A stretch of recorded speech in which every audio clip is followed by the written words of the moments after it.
Nous sommes très heureux de vous accueillir aussi nombreux sur ce sujet qui traitera des matériaux biosourcés.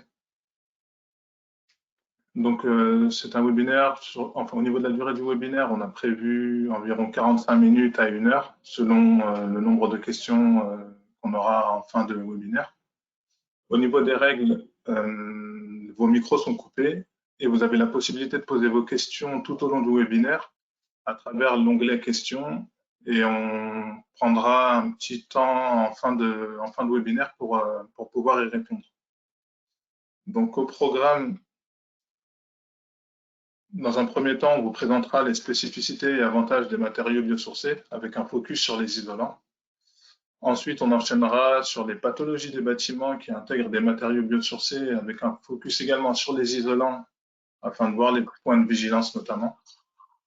Ensuite, on vous présentera rapidement nos solutions de formation associées à ce sujet. Et enfin, on terminera par un temps de questions-réponses environ 10 à 15 minutes.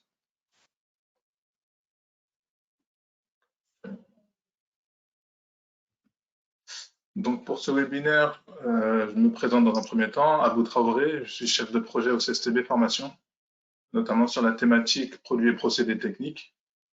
Et je serai accompagné d'Afiane Cherkaoui, qui est responsable du domaine isolation et rapporteur du GS numéro 20, qui fait partie du CSTB, et de Marie-Angèle Sanchez de l'AQC, qui est ingénieure suivi des innovations.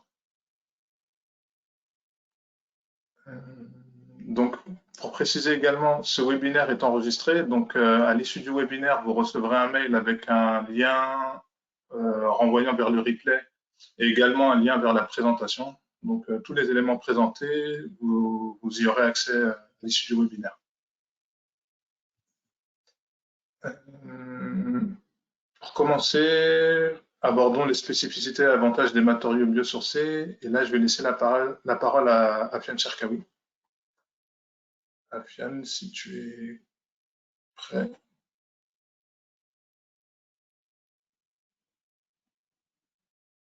Il faudra juste que tu actives le micro.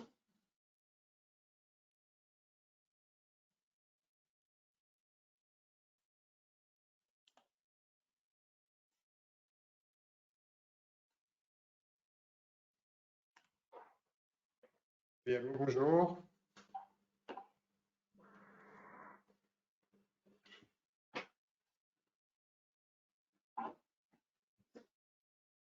Oui, allô, bonjour. Oui, bonjour Afiane.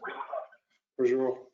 Donc je vous présente les spécificités et avantages des matériaux biosourcés. Donc pour les matériaux biosourcés, d'abord un rappel pour la définition selon la bibliographie. Donc un matériau biosourcé est un matériau issu de la biomasse d'origine animale ou végétale, matériau donc issu du vivant. Des exemples de matériaux dans le bâtiment, on trouve le bois, la paille, les isolants tels que le chanvre, la ouate de cellulose, le liège, le lin, le coton, la laine de mouton et d'autres.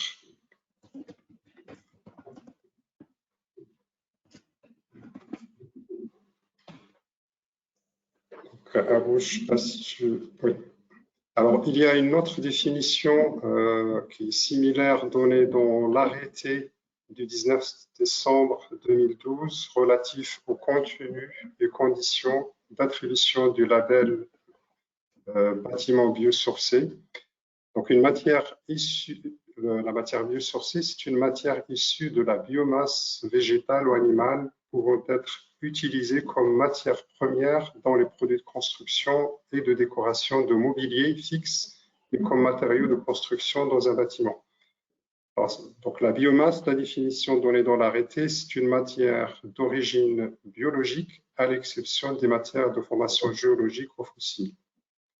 L'article 6 de cet arrêté précise ce que c'est que la famille de produits de construction biosourcés. C'est l'ensemble des produits de construction biosourcés incorporant majoritairement une même matière biosourcée végétale ou animale.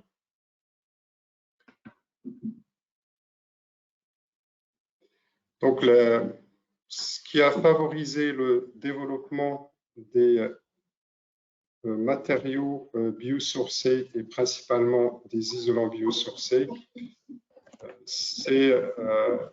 Donc il y a une partie qui ne s'affiche pas à bout sur.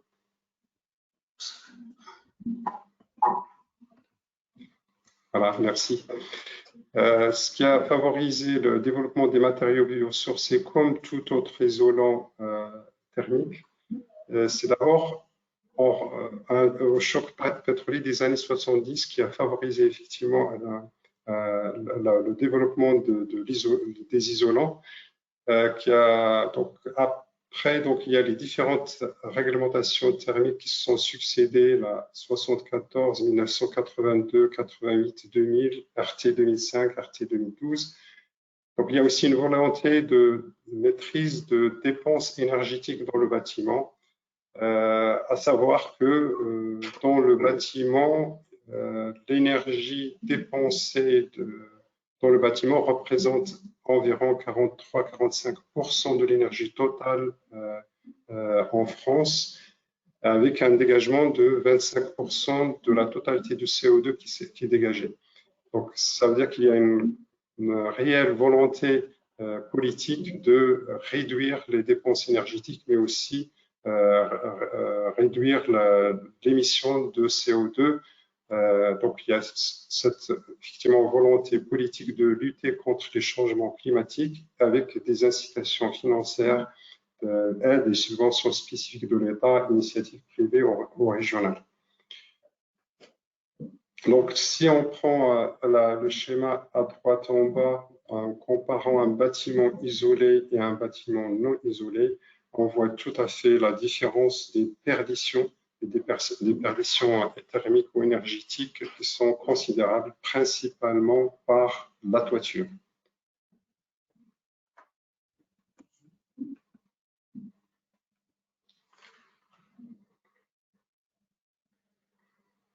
Alors, un panorama de quelques isolants biosourcés qu'on trouve sur le marché, le chanvre, donc, le coton recyclé, donc c'est un isolant issu de recyclage de vêtements de tissu et principalement de jeans recyclés, le lin, et puis il y a des produits qui sont aussi mixtes, chanvre, coton, lin. Ces isolants sont conditionnés, soit on va les trouver sous forme de panneaux rouleaux et sont principalement utilisés pour l'isolation par l'intérieur dans le bâtiment, soit dans les combles, soit de l'isolation par l'intérieur pour les murs.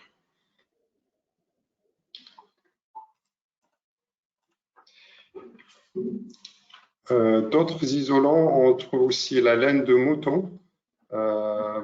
Donc, la laine de mouton et les produits qu'on vient de citer, le chanvre, le lin, le coton, sont des produits qui sont d'abord mélangés avec ce qu'on appelle des polyesters. C'est un liant à hauteur de 15% pour avoir effectivement cette notion de produit souple et puis flexible qui tient les fibres. Donc, ce matériau polyester est indispensable pour la fabrication des panneaux rouleaux. Certains produits vont utiliser des adjuvants pour effectivement la résistance au développement fongique ou ignifiants pour la réaction au feu. D'autres types de matériaux biosourcés, on trouve le béton de chanvre qui est issu effectivement d'un mélange de la chanvre issue du chanvre et du béton, ou d'un liant minéral avec de l'eau. Donc, il se trouve sous plusieurs formes, soit c'est des blocs, donc prêts pour la construction de murs, soit du remplissage d'ossature bois, ou soit par projection sur une façade ou un mur pour isoler. Et ça peut aussi être utilisé comme certains murs pour l'enduit de façade. On a aussi le liège qui se trouve sous forme de panneaux ou en vrac, utilisé pour l'isolation par l'intérieur principalement.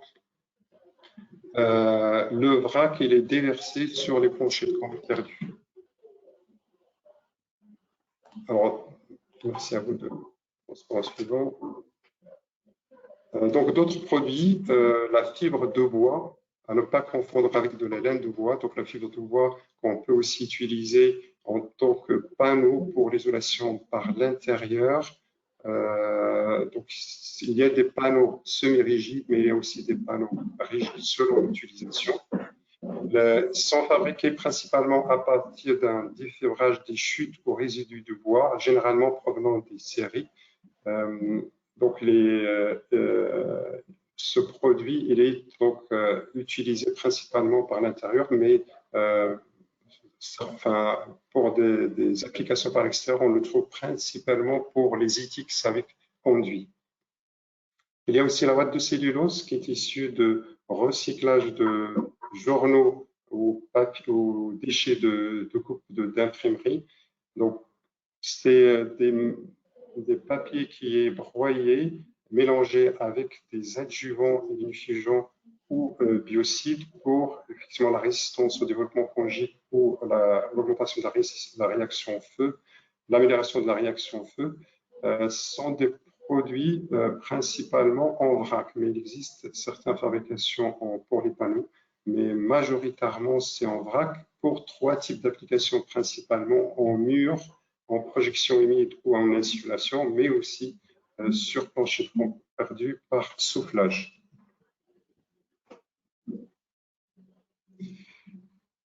On a aussi des produits tels que la paille de riz fabriquée en France. Donc, c'est un produit quasiment tout nouveau, c'est une nouveauté, fabriqué en Rhône-Alpes avec de la paille de riz de Camargue. Le produit est principalement constitué de paille de riz avec de polyester pour effectivement cette notion de cohésion de fibres, comme je l'ai dit tout à l'heure. C'est un produit qui n'est pas traité pour le moment, mais donc il bénéficie déjà d'une évaluation CSTB. Il y a aussi de la paille de blé compressée qu'on utilise pour le remplissage d'ossature bois, soit en rampant, en comble, soit aussi en façade. Donc pareil, c'est le paille de blé, il n'est pas traité. Alors, donc les spécificités et avantages de ces matériaux répondent en effet aux enjeux du développement durable. Donc, il y a d'abord cette notion d'empreinte environnementale favorable pour ces matériaux, la matière organique renouvelable, encourager le développement de l'éco-construction, le recours à des matières premières issues de la biomasse s'inscrit dans le projet national bas carbone adopté en 2015. Ils apportent aussi une réponse à l'urgence climatique, donc par ce phénomène de stockage du carbone atmosphérique durant tout le cycle de vie du bâtiment. Il a aussi bénéficié aussi d'un caractère biodégradable, limitant également la production de déchets en fin de vie du bâtiment.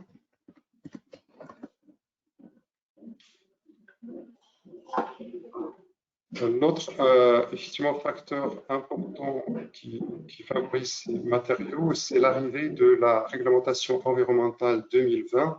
Et parmi les points marquants de la réglementation impactant le bâtiment dès la conception, la prise en compte des émissions de gaz à effet de serre des matériaux de construction, consommation énergétique liée à l'exploitation. Donc, on a effectivement, maintenant, avec cette nouvelle réglementation, on va prendre en compte l'analyse du cycle de vie au carbone.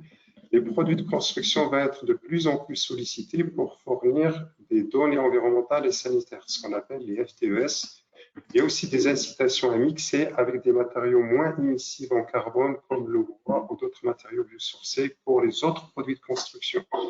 Et en particulier, prendre en compte la capacité de stockage, ce qu'on a dit tout à l'heure, durant la vie du bâtiment. Donc, pour ces matériaux, donc, il y a des points effectivement à voir au niveau de la mise en œuvre, comme tout au produit de construction. Donc, on passe par ce qu'on appelle le processus d'évaluation pour la mise en œuvre d'isolants dans le bâtiment. Donc, par exemple, on a le référentiel 4511 qui cadre l'évaluation, la mise en œuvre de ces produits pour l'application en comble de produits pour la cellulose ou la laine minérale, mais pour le biosourcé, c'est la cellulose. Aussi, on a plusieurs avis techniques ou documents techniques d'application qui cadrent la mise en œuvre et l'évaluation de ces produits depuis une vingtaine d'années.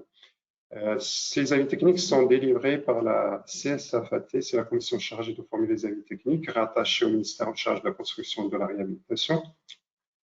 Les dossiers présentés par les demandeurs sont instruits par le CSTB, présentés, analysés par des commissions d'experts représentant la profession. Il y a aussi la procédure, ce qu'on appelle ATEX, pour expérimenter les produits innovants.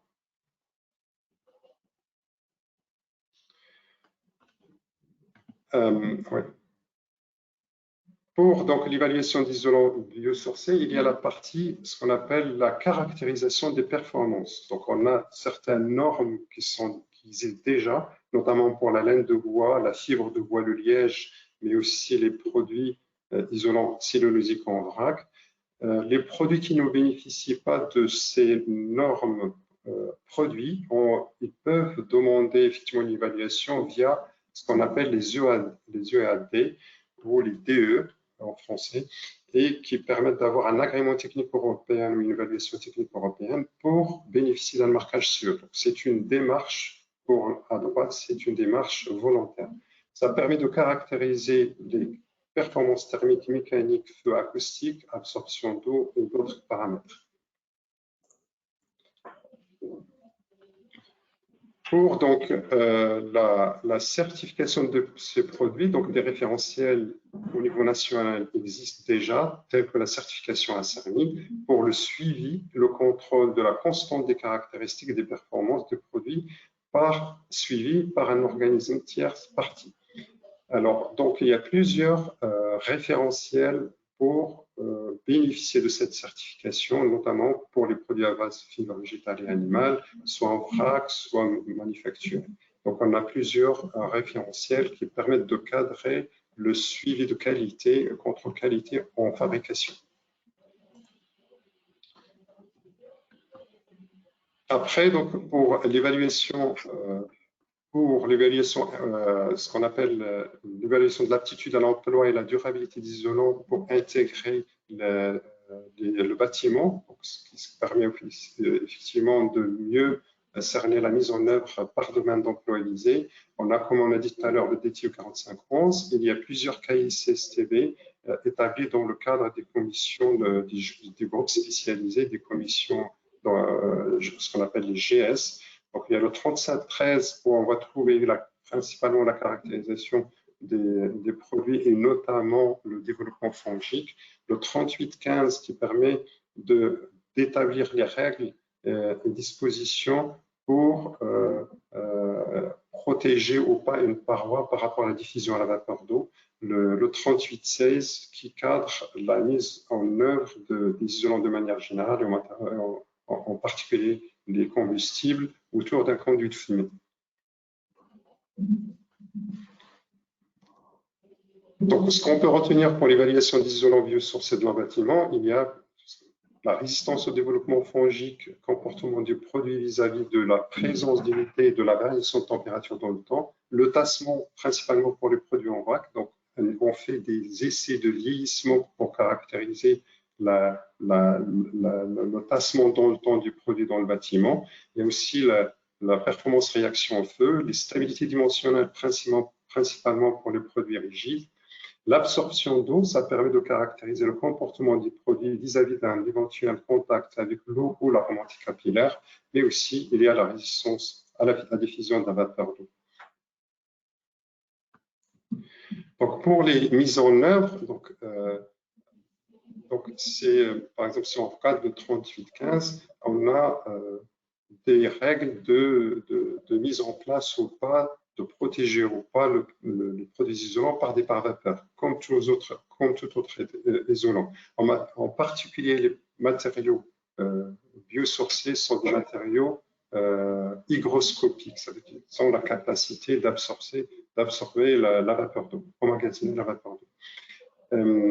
Donc, il y a effectivement de ces spécifications de règles de mise en œuvre par vapeur. Il y a aussi d'autres règles de l'art, le schéma à droite pour l'application en comble, où on spécifie la mise en place de pare-vapeur, d'écrans de sous-toiture, mais aussi favoriser une ventilation sous la couverture, sous les tuiles. Donc, on ait un produit protégé par l'intérieur par un pare-vapeur, côté extérieur par rapport à l'extérieur par l'écran de toiture, et entre l'écran de toiture et la couverture, il y a une ventilation en sous-couverture. Pour l'application en mur, donc même schéma à peu près d'analyse, c'est qu'on protège le produit isolant de l'intérieur par l'éventuelle production de vapeur d'eau. Donc on mettra un pare-vapeur, et côté extérieur, on évitera de mettre on évitera de mettre le produit en contact avec toute présence d'humidité ou remontée capillaire. Dans tous les cas, il faut que ça soit ouvert en allant de l'intérieur vers l'extérieur par rapport à la diffusion de la vapeur d'eau. Donc, le schéma qui est au milieu, c'est de la cellulose qui est appliquée par projection humide en ossature bois. Et là, le schéma à droite, c'est une application de matériaux de coton recyclé. Merci Afiane pour cette présentation. Avant de passer la main à Marie-Angèle Sanchez sur la partie pathologie, je tenais à préciser également que ce webinaire, dont nous avons changé l'intitulé initial suite à certaines réclamations, ce webinaire n'a pas pour but de dénigrer les matériaux biosourcés, et bien au contraire. Ce sont des matériaux qu'on souhaite mettre en avant, et donc l'objet du webinaire, c'est vraiment aborder tout ce qui est spécificité, avantages des matériaux, mais également aborder l'angle pathologie et tous les points de vigilance liés à la mise en œuvre. Donc, après ça, je vous propose de passer à la partie pathologie, et du coup, je vais passer la main à Marie-Angèle. Merci beaucoup. Vous m'entendez? Très bien. Parfait, très bien. Pour faire suite aux propos d'Afiane, les matériaux biosourcés en fait sont très divers, comme vous avez pu le voir, et ont du coup des caractéristiques très diverses, mais présentent deux facteurs de risque communs. Le premier d'entre eux, ça va être l'humidité, qui peut entraîner des dégradations diverses d'ordre mécanique, thermique, esthétique, sanitaire. Et le deuxième d'entre eux, ça va être le risque incendie, et qui peut amener à la destruction d'un ouvrage. Et pour ces deux risques, en fait, on identifie les origines aussi bien en phase conception, en phase exécution et en phase exploitation. Et pour continuer sur les propos d'Abou, ce qu'il faut garder à l'esprit, c'est que ces risques concernent aussi bien des matériaux biosourcés que des matériaux conventionnels, mais il est vrai que la composante organique rend les matériaux biosourcés plus sensibles. Donc, je vais commencer par l'humidité, et une humidité excessive dans les matériaux biosourcés peut entraîner des désordres, et qui va être la cause la plus fréquente en fait des désordres, qui va être à l'origine de variations dimensionnelles, d'affaissement des performances mécaniques et thermiques, et aussi l'attaque des champignons. Et comme je l'ai dit tout à l'heure, cela peut entraîner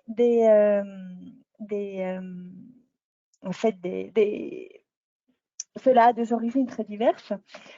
Entre autres, la conception inadéquate, qui va permettre une stagnation des eaux ou un défaut de ventilation des ouvrages, l'infiltration de liquide au point singulier, le contact avec le sol, le stockage non protégé en phase chantier, ou la présence des ponts thermiques et défaut d'étanchéité à l'air. Ce sont des choses qu'on va voir rapidement maintenant. En fait, on fait qu'une présentation très résumée de l'information dont on dispose. Pour bien comprendre, les sources d'humidité dans un mur sont nombreuses. La première va être la pluie et le réjaillissement de cette eau des pluies en façade. Il va y avoir aussi des remontées capillaires par le sol.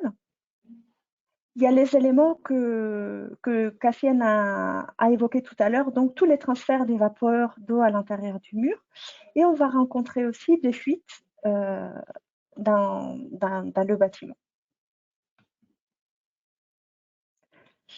Pour illustrer certaines des origines que j'ai évoquées, l'absence de protection des matériaux biosourcés durant le transport ou le stockage pendant la phase chantier qui va amener dans certains cas à mettre en œuvre un isolant qui ne va pas être protégé des intempéries et humide et qui va soit pouvoir présenter des dégradations, soit mettre beaucoup de temps à sécher. Et vous avez ici la bonne pratique qui serait soit de bâcher, soit de mettre à l'abri des intempéries par un chapiteau, la réalisation d'une couverture ou autre. Il y a aussi des phénomènes de mauvaise prise en compte de migration des vapeurs d'eau, encore illustrés par deux images. La première, où on rencontre une condensation au sein de l'isolant par l'absence d'une membrane par vapeur, qui a été constatée après le retrait du lambris lors de la rénovation. Et sur la photo de droite, un risque de condensation par la présence d'un ancien isolant mince réfléchissant non perforé qui est fermé à la diffusion des vapeurs d'eau. Et donc, la bonne pratique va être d'utiliser des matériaux qui permettent le bon transfert de vapeurs d'eau de l'intérieur vers l'extérieur. J'évoquais tout à l'heure les ponts thermiques. Effectivement, la présence des ponts thermiques ou des défauts d'étanchéité à l'enveloppe vont créer en fait des points sensibles à la condensation. Et dans l'image que je vous présente, ces ponts thermiques ils ont été créés en fait par des isolants non jointifs. Et on va pouvoir éviter ces types de désordres en étant très attentif à la découpe et à la pose des panneaux et en respectant les outils de découpe et des poses qui sont préconisés par les fabricants, au cas par cas de chaque isolant. Dans certains cas, on a aussi rencontré des développements fongiques sur des matériaux biosourcés en lien avec des difficultés de séchage. Donc, sur la photo de gauche, c'est l'apparition de moisissures dues à la difficulté de séchage de la ouate de cellulose sur une façade nord et pendant une période très défavorable qui est l'hiver. Mais on l'a rencontré aussi sur des enduits ou des matériaux qui sont en général mis en phase humide.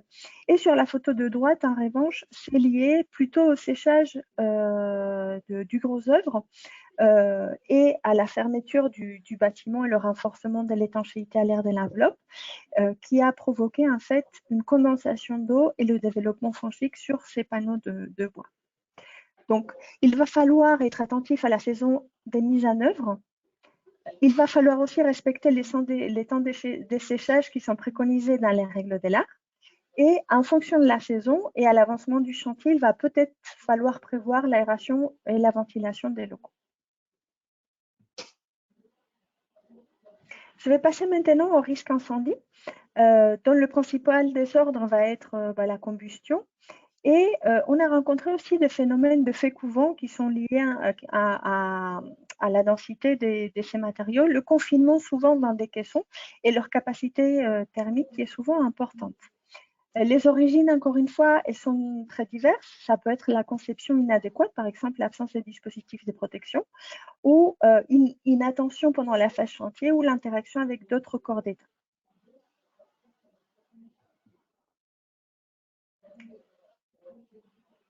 On a pu rencontrer des départs des feux qui sont dus à des interactions, notamment entre corps d'État, lors de la phase chantier, et des incendies déclenchés, notamment lors de l'intervention des corps d'État avec des lots isolation, doublage et étanchéité, notamment par l'utilisation d'appareils producteurs de flammes ou d'étincelles. Donc, soit il va falloir être très attentif à l'ordonnancement des tâches en phase chantier, soit il va falloir éviter des outils producteurs des flammes ou étincelles en présence de ces matériaux biosourcés.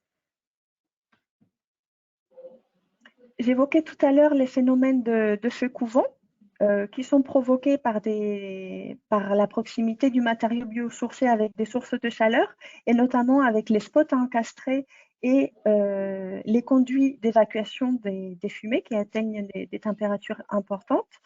Donc, le NFTTU fumisterie permet de se prévaloir de ces types de problématiques et de la prévenir.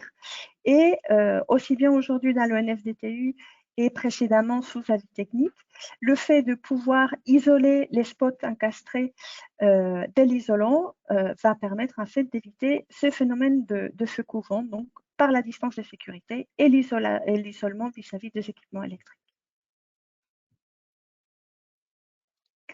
Si l'on peut retenir quelques points, ça va être que ce que je viens d'évoquer, il y en a d'autres bien évidemment, mais les principaux vont être les risques d'humidité, les risques liés à l'humidité et le risque incendie pour ces matériaux biosourcés. Ces points de vigilance, ils ne résident pas dans les matériaux biosourcés eux-mêmes et vont requérir des précautions, aussi bien en phase conception, lors de la mise en œuvre et lors de la phase d'exploitation. Et ce qu'il faut surtout retenir, c'est que tout matériau qui est mal mis en œuvre est une source potentielle de désordre, voire des sinistres, et pas seulement les matériaux biosourcés, mais également les matériaux conventionnels. En bonne pratique, on retiendra la formation des acteurs parce que ces matériaux biosourcés, certains d'entre eux sont utilisés depuis peu de temps.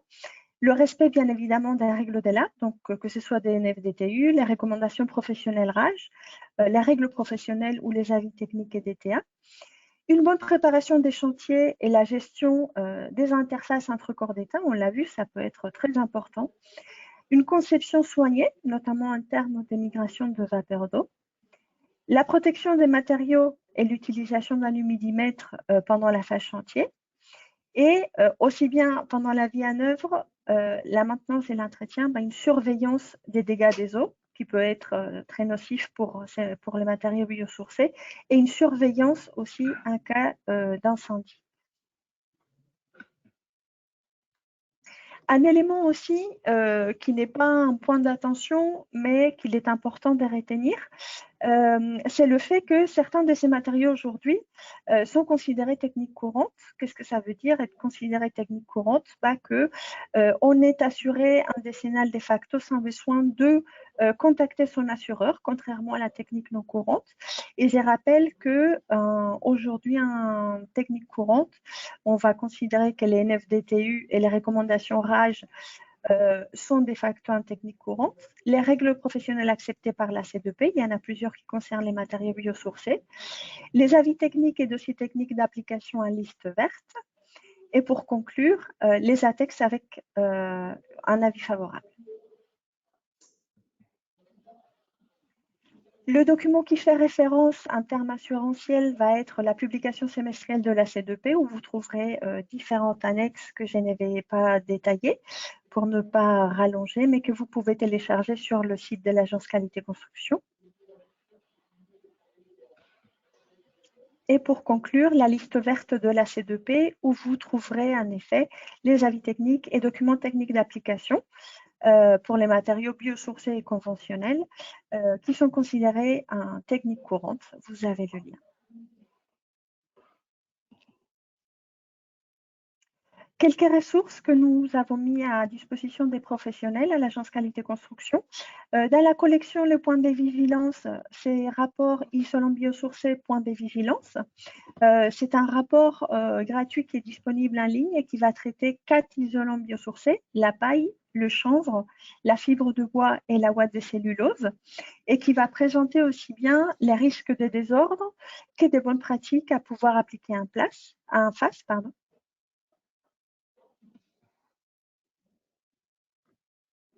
Donc, c'est un exemple, hein. On l'a fait sous la forme des tableaux. Vous avez le désordre qui a été constaté, quelle est l'origine, la préconisation et les textes auxquels vous pouvez vous rapporter.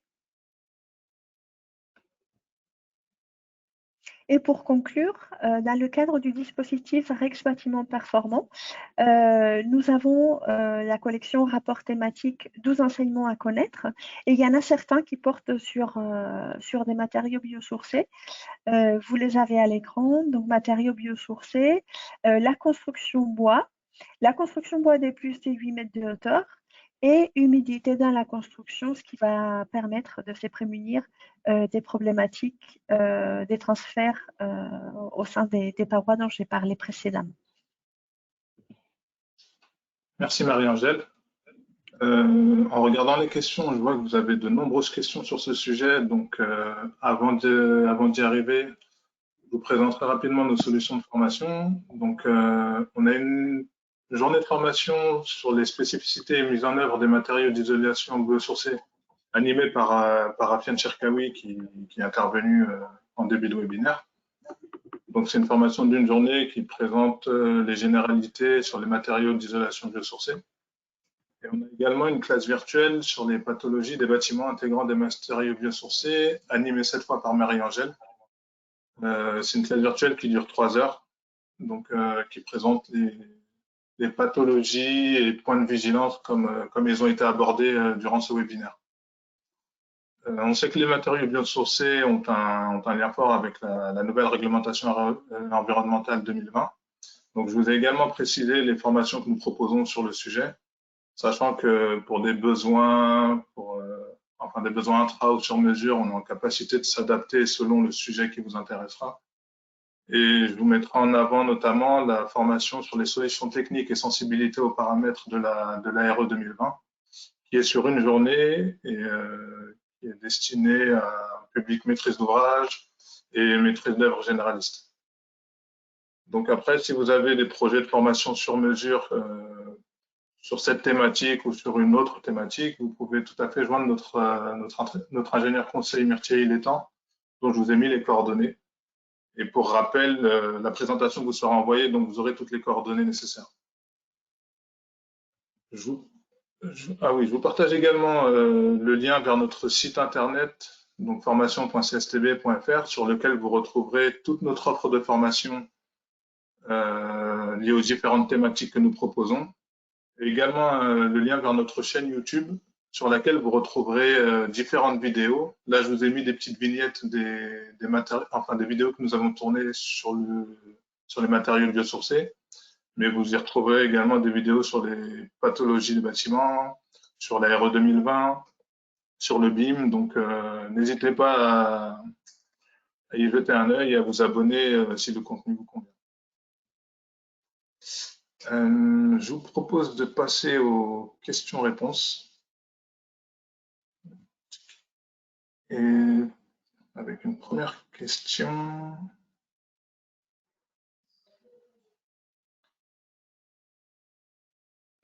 Sur la définition, est-ce que la définition des matériaux biosourcés prévoit un pourcentage minimum de matières biosourcées dans la définition?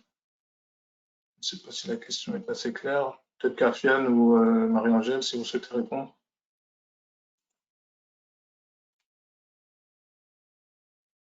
Oui, allô? Oui.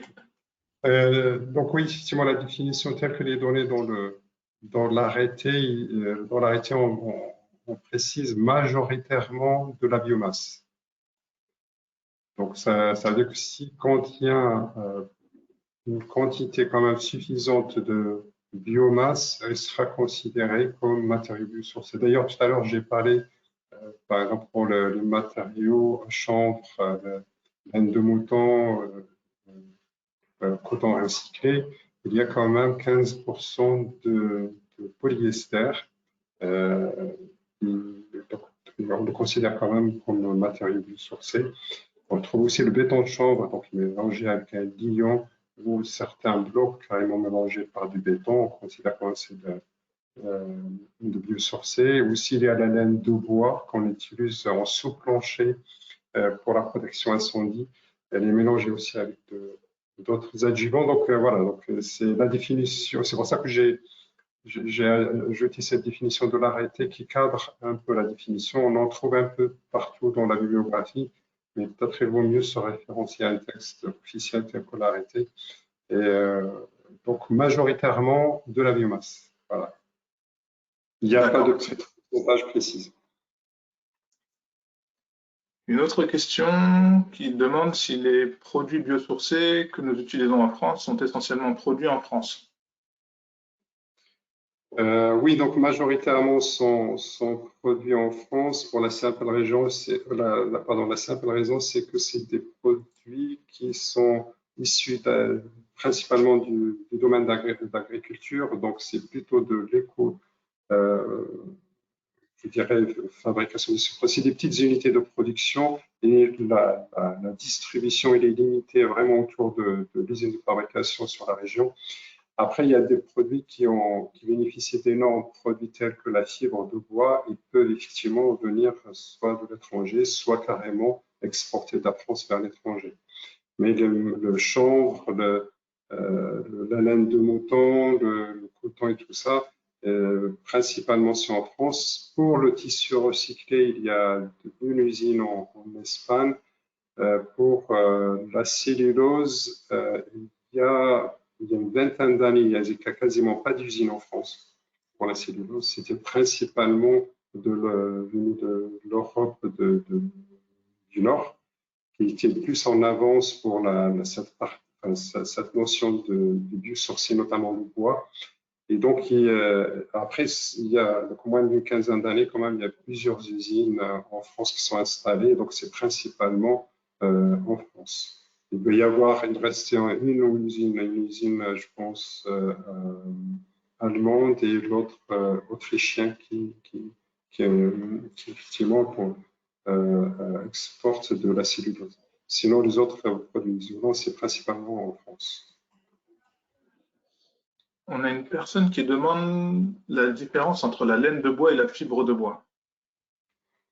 Oui, excusez-moi, la fibre de bois, c'est donc on a vraiment des fibres. Donc, c'est vraiment le produit isolant, il est distingué par des fibres fines. Et la laine de bois, c'est des morceaux carrément de bois qu'on voit un peu en sous-face de plancher. Donc, dans les garages, parfois, on a des panneaux en laine de bois qui sont collés soit sur du polystyrène, soit sur de la laine blanche et qu'on vient plaquer en sous-face d'un plancher. Donc, c'est des panneaux très rigides, la laine de bois. La fibre de bois, c'est beaucoup plus fine. D'accord. Ensuite,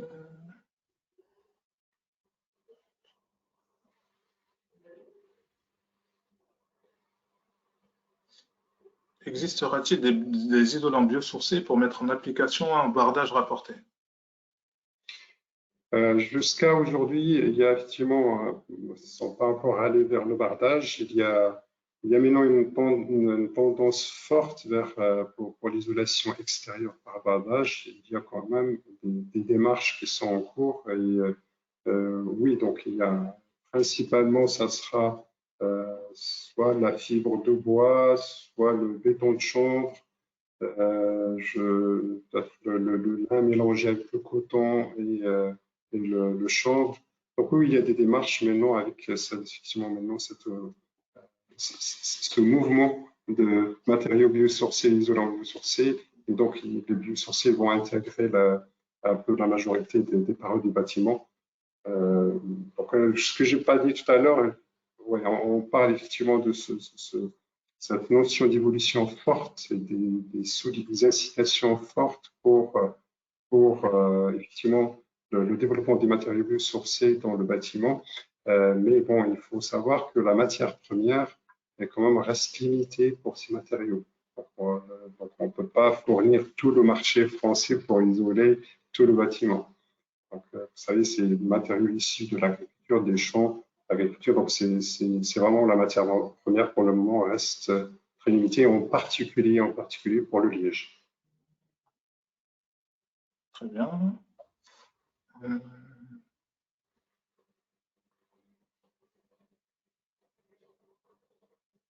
Encore d'autres questions? Existe-t-il une valeur d'humidité au-delà de laquelle on ne peut pas mettre en œuvre un matériau biosourcé? Oui, c'est toujours une question un peu délicate. En fait, c'est matériau biosourcé, il peut être chargé en humidité, mais si le matériau biosourcé échange avec l'extérieur pour effectivement évacuer la quantité de vapeur d'eau, ça ne posera pas de problème parce qu'on a un renouvellement de vapeur ou d'air dans le produit. Par contre, ce qui pose problème, c'est quand le produit est confiné. C'est pour ça que j'ai parlé tout à l'heure, l'exemple d'isolation dans l'eau rampant. Il est recommandé ou conseillé quand le produit est utilisé, installé entre chevrons. Vous savez, pour le rampant, il y a les chevrons, on met le produit entre les chevrons et entre les chevrons et la couverture, il faut quand même qu'on ait un écran de sous-toiture perméable à la vapeur d'eau, hautement perméable à la vapeur d'eau pour effectivement évacuer la vapeur d'eau et que derrière l'écran de sous-toiture, avant la couverture, il y ait une lame d'air ventilée, comme le stipulent les règles de l'art telles que le DTU série 40. Donc, si on a ce schéma avec un pare-vapeur côté intérieur, le produit il peut être chargé de vapeur d'eau, ça ne posera pas de problème parce qu'il y a un échange avec l'extérieur. On peut prendre un exemple, la paille qui est posée sur les champs à l'extérieur, il est quand même mouillé quand il y a des averses. Il est mouillé, il est séché après. Donc, ça ne développe pas de la moisissure, ça s'oxyde, donc ça change de couleur, on le voit bien, mais il n'y a pas de développement. Par contre, si on prend juste le 1/3 ou le 1/5 de la quantité d'eau qu'elle prend et on la confine, là, il y a un fort risque de développement fongique. Donc, sinon, oui, donc, le produit isolant, il peut échanger avec des humidités en ambiance à 85% d'humidité relative ou 90-95% d'humidité relative. Mais si on respecte les règles de l'art, comme l'a dit Marie-Angèle tout à l'heure, c'est vraiment la mise en œuvre. Le produit isolant peut tout à fait intégrer le bâtiment, mais il y a des règles de mise en œuvre comme tout produit isolant à respecter. Et ils sont un peu plus fragiles par rapport au développement fongique, parce que c'est vraiment de la biomasse, c'est comme ça, c'est un produit biomasse. Donc, il va falloir des précautions un peu plus sécuritaires, telles que la mise en place d'un pare-vapeur ou un écran de sous-toiture ou un pare-feu hautement perméable à la vapeur. Donc, l'idée, c'est, par exemple, quand on le met dans une paroi, il faut garder en esprit cette notion de ventilation de la paroi et du local intérieur. Ça reste vrai aussi pour tous les produits isolants, mais un produit un peu plus sensible à l'humidité, il va falloir quand même garder cette notion de ventilation de la paroi et du local intérieur. D'accord. J'ai une question en lien avec l'isolation thermique en rénovation. Est-elle réalisable avec un matériau biosourcé? Oui, donc effectivement, les problèmes, peut-être je laisse Marie-Angèle compléter par rapport à la rénovation, parce qu'il y a d'autres problématiques, effectivement, par rapport à la sécurité incendie ou risque de pathologie. La rénovation, ce qui pose un peu des difficultés en rénovation, c'est qu'on ne sait pas comment il est le paroi, comment il est constitué, est-ce qu'il y a une humidification remontée capillaire, comment je prends un mur par exemple, s'il est ancien, je ne sais pas s'il est étanche à l'eau. Une fois qu'il est enduit, je ne sais pas s'il est vraiment étanche à l'eau ou pas, s'il y a des fissurations ou pas. Donc, il y a toujours cette évaluation préalable avant mise en œuvre. Donc, on peut, oui, isoler ou rénover les bâtiments anciens avec des produits biosourcés, mais il va falloir un diagnostic de l'artisan ou du maître d'ouvrage ou du maître d'œuvre pour bien voir s'il n'y a pas de points singuliers tels que l'humidification de certaines parois, mais aussi par rapport à la sécurité incendie. Je laisse Marie-Angèle. Non, j'ai pas beaucoup d'éléments à compléter, mais en effet, chaque bâtiment est un cas particulier et ça demande, comme l'a dit Afiane, d'un diagnostic initial qui va permettre en fait de faire des prescriptions adéquates. Et on ne peut pas donner des généralités. Dans le principe, effectivement, les matériaux biosourcés sont utilisables, mais il faut bien veiller aussi bien aux différentes réglementations qu'aux aspects d'humidité, notamment les remontées capillaires qui peuvent présenter des problématiques, d'autant plus si on enferme l'isolant dans le mur et qu'il est en contact en fait avec ces remontées. Écoutez, je vous propose de conclure le webinaire sur cette dernière réponse. Je vous remercie d'avoir participé en si grand nombre à ce webinaire, en espérant qu'il vous aura apporté satisfaction. Et puis, je vous souhaite une excellente fin de journée. Et puis, vous recevrez le mail avec le lien vers le replay et la présentation, soit dans l'après-midi ou demain au plus tard. Merci Afiane, merci Marie-Angèle. Merci à vous. Merci. Et puis, bonne fin de journée à tous. Merci. Au revoir. Merci, au revoir. Au revoir.